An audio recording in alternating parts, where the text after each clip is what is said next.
यस्तूयते श्रुतिगणैर्निपुणैरजस्रम् सम्पूज्यते क्रतुगतैः प्रणतैः क्रियाभिः तं सर्वकर्मफलदं निजसेवकानां श्रीमद्विहारी चरणं शरणं प्रपद्ये शरणं प्रपद्ये।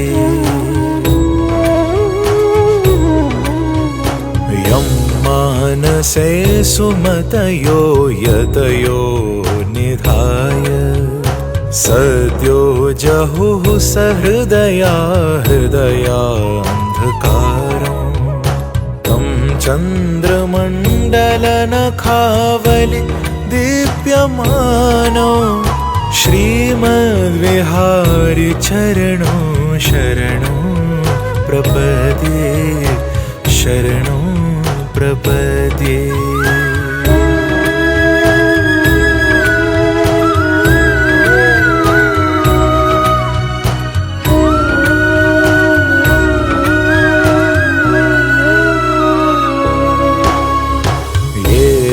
क्षणेन समकारि विपद्वियोगो ध्यानास्पदं सुगमितेन नुतेन वेद्यैः तं तापवारणनिवारण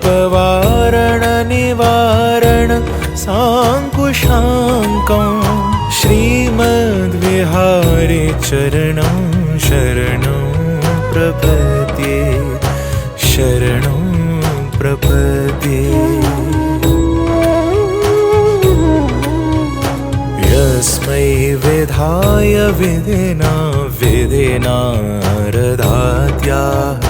पूजां विवेकवरदा वरदास्य भावाः तं दाक्षलक्षणविलक्षण लक्षणाढ्यं श्रीमद्विहारी चरणं शरणं प्रपद्ये शरणं प्रपद्ये।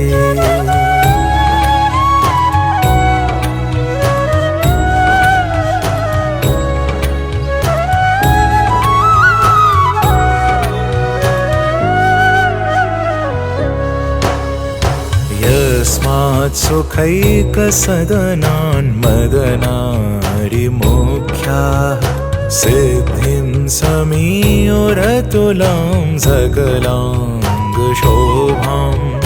तं शुद्धबुद्धिशुभवृद्धि समृद्धिहेतुं श्रीमद्विहारी चरणं शरणं प्रपद्ये शरणं प्रपद्ये।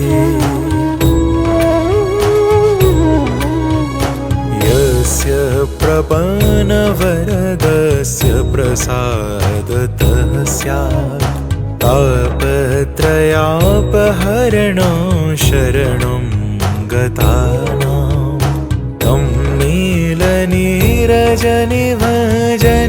भजनाय श्रीमद्विहारी चरणं शरणं प्रपद्ये शरणं प्रपद्ये।